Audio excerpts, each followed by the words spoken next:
Okay, this thing seems to be live. I'm using OBS today because I want to play a video that I just made, and I can't get it to play the audio if I just use regular Hangout, but the price to pay is buffering. So let me also, I don't expect anybody here, but I'm going to try and show the live chat, but just because I'm using OBS. Anyway, I'm going to play a video. You can see a couple of things going on here on the bottom. There's a set of images I'll talk about later. I want to play the video first just to get that out of the way, then I can talk about the still shots. And hopefully you can hear this. If anybody shows up, let me know if you're not hearing the audio. So I'm shooting some video of the sun today because I noticed on some of my still shots the edges look kind of lumpy. First, let's zoom in on our sunspots there. Keep my camera still.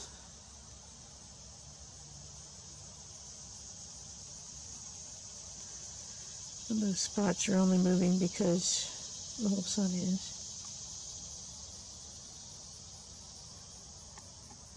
Back out a bit.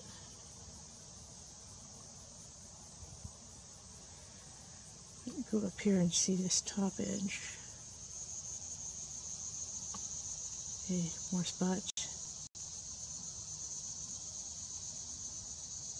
Zoom in on those. Oh, come on. Good. Tripods drive me nuts sometimes.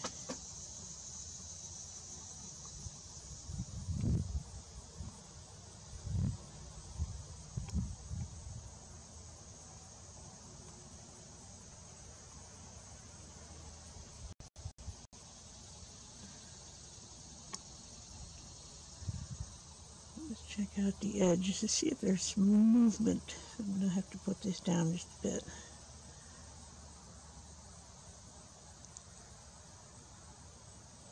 And it's hard to say because we have heat rising from the surface of the earth where I am, so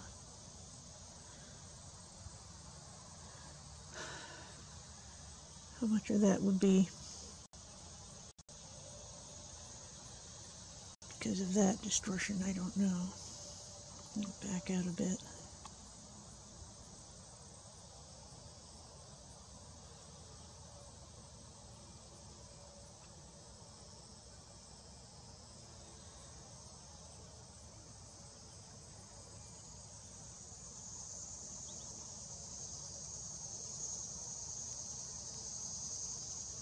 The sun will rotate clockwise through the day. I know some people give me grief about that it's my perspective and the camera is always horizontal, but the problem is they don't understand what that means in the standard model because I'm not angling. If the sun is not moving and not rotating according to the most recent critic that knows that the standard cosmology says the sun is rotating, but that it wouldn't account for a full-face clockwise hour hand kind of motion that I have observed, that this must be due to keeping my camera horizontal as the sun arcs above me and to the south. But anyway, I've tried to visualize that, or even hold up a rubber ball and a flashlight and put a mark on the ball. It doesn't happen that way because the sun has to be rotating. If it's just my camera, it wouldn't account for that kind of motion. In fact, the sun would not rotate at all, not appear to rotate. Anyway, not to say I couldn't be wrong, it's just nobody's demonstrated otherwise. Now let's take a little more close-ups again of this bottom edge. Because the other day, let me back out again, before and after the eclipse, I noticed that there was, along this upper limb here, seemed it to be some distortions and the edge, kind of at 1 o'clock on that face, near those spots. Let me try to zoom in some more. I have to turn this slightly. Doesn't see where I turn it.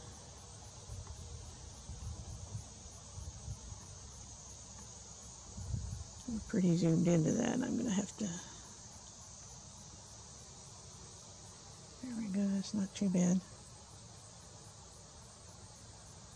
I'm guessing at this point, watching the heat waves go above it, that any distortions in the edge were caused by just capturing a moment in time when the heat was rising. And the shaking right now, if you see it, is because of a very light breeze. Which doesn't seem hardly possible to shake the camera that bad. I mean, the tripod is fairly tight.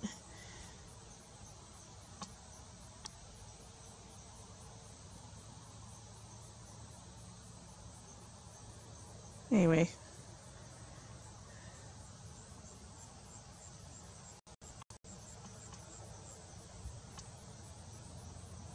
Let's zoom on these some more.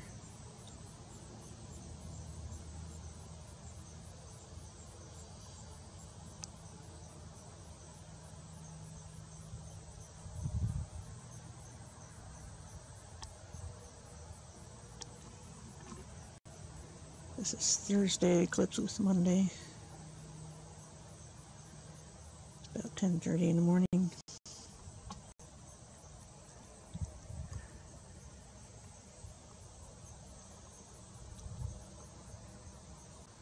And this is about the time of day, the solar time. My spiffy little sundial. Let's see, that's a little past 9 now, so solar noon, each hour is going to be around like 39 minutes after, an hour and 39 minutes after clock time. So it's about 10:40 or so right now. You know, that means a little past 9. That, of course, is a horizontal one. I've got still shots of that. Vertical one would read the same. Just mark it every even 15 degrees. But that's the time of day that I shot that sun. And another thing, you see this pristine sky? Why couldn't we have that on eclipse day? Why? I mean, it's cloudless. It's not fair.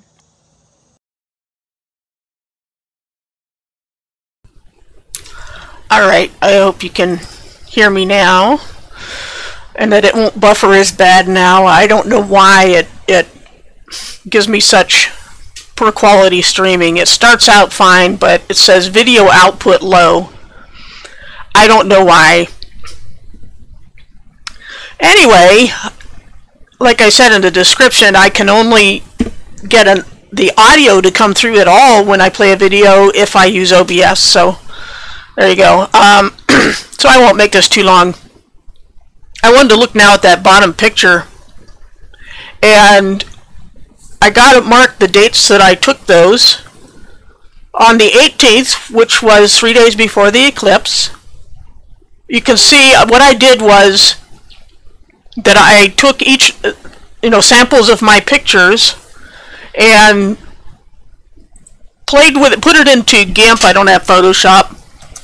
And adjusted the curves control. And what that did, because I had seen some other videos that people did with their solar eclipse, and they did similar things with levels or invert or something, and I decided to do the same thing with my images. And what I have here is a sequence from before the eclipse, during, and after. So that's why on the 18th we have in this, the upper left, I don't know if you can see my cursor on here, kind of small, but on the 18th it's got kind of an oval set of rings around it. Not sure why it is. You can see again on the 23rd, yesterday, Then we had a similar oval, a little bit less tight to the sun, but the same angle pretty much too. On the day of the eclipse, up here in the top center, almost perfect circles rings around it. Okay? And I also noticed that all summer I've been watching sunspots, and there would be weeks at a time when there were no spots at all, and suddenly on the day of the eclipse there were a lot more spots than normal than I had seen all summer. And so one of those, you know, that I kept watching the spots all morning. Every hour I took a shot of the sun before the eclipse. And this is one of the good ones. I tried to pick ones that I was kind of zoomed out on so you could get more of the external. If I'd have known about this issue, I would have taken more shots during the eclipse from farther away, because, you know, less zoomed in to get more of that. But on the upper right, it's, you know, we had heavy clouds, so I was happy to see the eclipse at all at that point, and so I really can't say much about what the rings around the sun were doing. But on the lower left, on the same day at maximum eclipse, we had a little bit clearer weather, and though it's still pretty hazy, you can see the color bands, and that it's flattened. You know, it's normal shape above, but where it's eclipsed, it's flattened, but it's not acting like the moon is even there. It's just acting like it's trying to make rings around this kind of a crescent shape. And at the end of the eclipse, in the bottom center, yeah, sorry about the volume, I just looked at the chat for a second. Yeah, I can turn myself down if I'm too loud. I don't know why the video volume was so bad. There's a control for desktop audio, I had it way up. So let me turn this down a bit. Sorry about that. That's a little bit lower. Anyway, bottom center.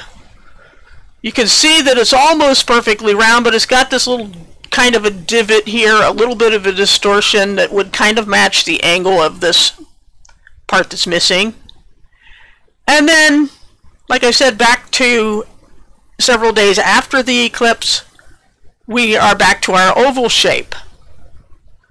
I don't know what that means. All I do know is that while the eclipse was happening, as I think that in my other video, that I could not see detail to prove whether or not that was the moon. I couldn't see any. I tried my telescope during the event as well. Tried playing with that in GIMP to see if I could detect any detail in that eclipsed part of the sun. Couldn't. But when I did this with the levels, I could see that as far as the sunlight that we could see was concerned, it didn't know the moon was there. It didn't act like the moon was there. It just had less of its own light and an odd shape. So whatever that means, I don't know. Now this next picture is one I did of just the eclipse day, and we can see on the center one, that was the most zoomed out picture I took on eclipse day, when it was about halfway to total, a little more, I don't know. But you can see it had, on the round side of the sun, the non-eclipse side, very nice circular rings, but it flattens out on this side.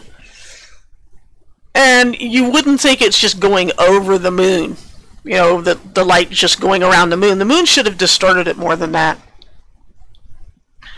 So what I'm saying is, it seems to me by looking at these that the moon, as far as these light rings go, doesn't even seem to be there. It's just like it's changing the shape of the sun. You can see on the lower left one that we've got flattening out. It does bow out a little bit, but maybe it's more of a mirror image of this side. I don't know. I don't know what's going on there. And there's a little divot you can see a little bit better on this shot. A little bit of a cutout there and a little distortion in the rings. This one was pretty interesting. I just different levels when I did the two different images. Like I said, it's acting more like the moon is not even there. So I don't know what that means. I'm just saying that even though the moon was in that spot on that day during that time, by any, you don't have to rely on Stellarium or timeanddate.com, but every time I've checked them, they match up to what I'm seeing in the sky at a particular time. And we know that the moon was, when you get time to new moon, like it is always during an eclipse, the moon is so close to the sun you can't see it.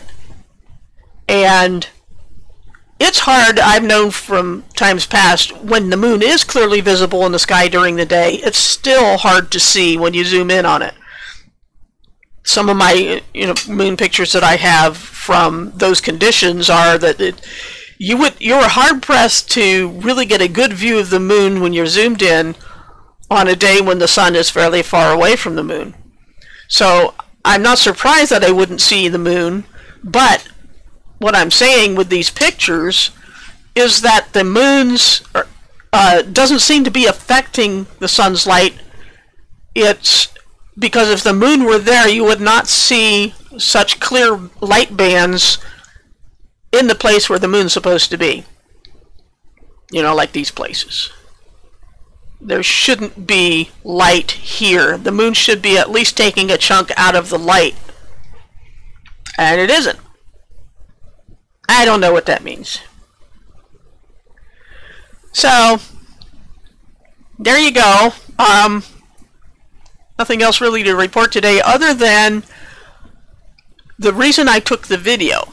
Because I had somebody in my video chat insisting that the reason the sun spots look like they move like an hour hand on a clock, it was always clockwise, and we had a nice convenient line of spots that acted just like an hour hand, that this person was trying to tell me that the only reason for that is because the Earth is spinning, and that when I keep my camera horizontal, as I told him I did every time, it was always horizontal, I didn't angle my camera at all, that this accounts for the clockwise motion of that hand, which no matter how I tried, as I said on the video part that I played earlier, I don't know how well you could hear it, but it seems to me that either the hour hand, the spot lines, would not move at all, or they would move counterclockwise. But maybe somebody can arrange an experiment to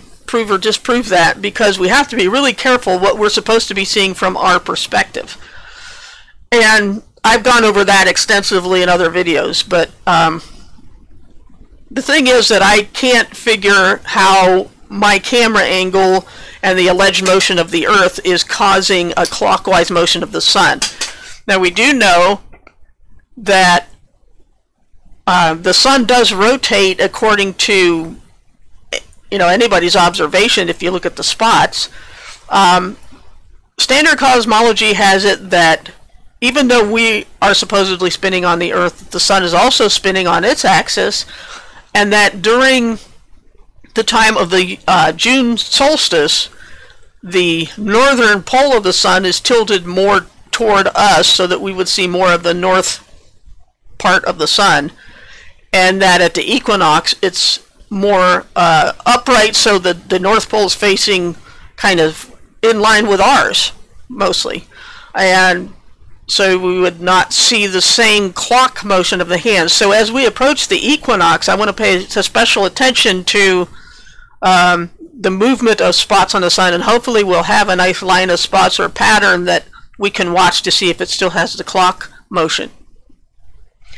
So according to standard cosmology, we should not expect to see clock motion. We should expect to see something more going across the face, which I have not seen so far, but I've only been watching since the solstice. So we'll see what's going on with that. Yeah, raw footage I only took still footage that day. I didn't see much point in taking video because it would be so slow and people were going to zoom through it anyway. I thought the thing to do would be to take, what my intention was if we had sunny skies, was to take a shot every 5 minutes and keep tracking it and try to keep it centered, same zoom, And with the P900, it has a convenient thing that has scene mode, and one of the scenes is moon.